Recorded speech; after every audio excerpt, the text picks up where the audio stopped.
And I was wondering if there has been a thought about how encroachment of the business model onto education and knowledge can be effectively confronted.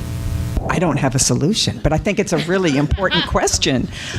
Because this is what, I mean, to me, that's sort of taking back our profession is part of understanding that the business model doesn't really have any role in what an educational institution is and should be. The idea that we're producing for an economic market beyond, okay, yeah, we are producing future workers of America. We want them to be educated broadly, I would hope. And that whole concept of a broad education seems to be pushed aside with, okay, here you go, take your math, take your English, take this, stamp it through like a piece of meat going through a solder line until it's finished and there's an end product. We're losing something really valuable. And I think that we have to kind of as faculty get back our voice and implicate ourselves in these conversations from our point of view as faculty. What's important? What do we see our jobs being? Yeah, instead of being kind of isolated and also run down a chute to say, okay, you know what your job is now? It's about data collection. Where's your data? Mine's in a corner of my office. They haven't told me how I need to collect it. They just told me I need to collect it. So I just put it in a pile. There it is. It's the final exams. The data's in there somewhere. You figure it out when you need it. I don't mean to be flippant, but that's not what I was trained to do. I was trained to understand my discipline and, to teach students. Yeah, I'd just like to say, I don't have an answer. Is this working? Yeah. But what I would say is, I think one of the problems is so many of the administrators have business degrees. I think we could have a voice in being on the committees to hire administrators, but also writing the job descriptions in such a way that they come from education and not come from the business model. And particularly, I at least am seem to be heard better by administrators who have taught in similar areas that I've taught or have at least taught. Usually there is a token thing that you've taught one class at one time somewhere to make you administrator, but we should, insist that be much more valued in our administrators. And I'd like to see a lot more administrators come from our ranks.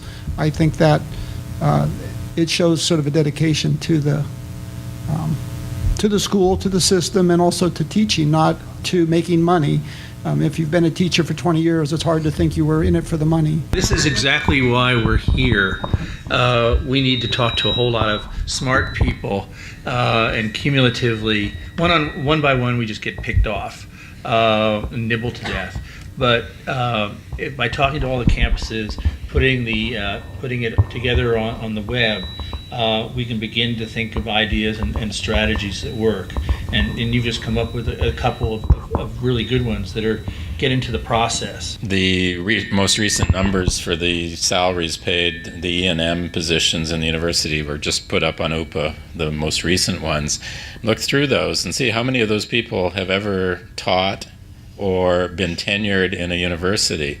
And so a lot of the top paid people, have no clue what this is. And of course they're going to go to a business model because it's all about money to them. And so I think we got to get back to where administrators come out of the faculty, go up for a while, and expect to go back to the faculty. I think that's the key, that model. Instead of this class of individuals that go from one university to another, like Evan Dobell that you're hearing so much about now. The guy's incompetent. He wouldn't, as far as I know, he was never a faculty member. He's very competent. He's just competent. Yeah. But, that's the kind of people that we're getting at the level of university administrators, at deans, directors, and more. And that has to end. And so going back to the question, how do we avoid this business model? I think that's where it has to start. If you total together the system administrator salaries, it's over $6 million. There's a lot of faculty we could have hired for that money, you know, and support staff and, you know, people who actually help us run it, not sit there making decisions that are redundant, you know. And so the vice president decides this, and then it comes down to the campuses, and the vice chancellors have to decide it, you know, agree on it too. And to me, it just, when I sat there last night adding that up, I was in shock.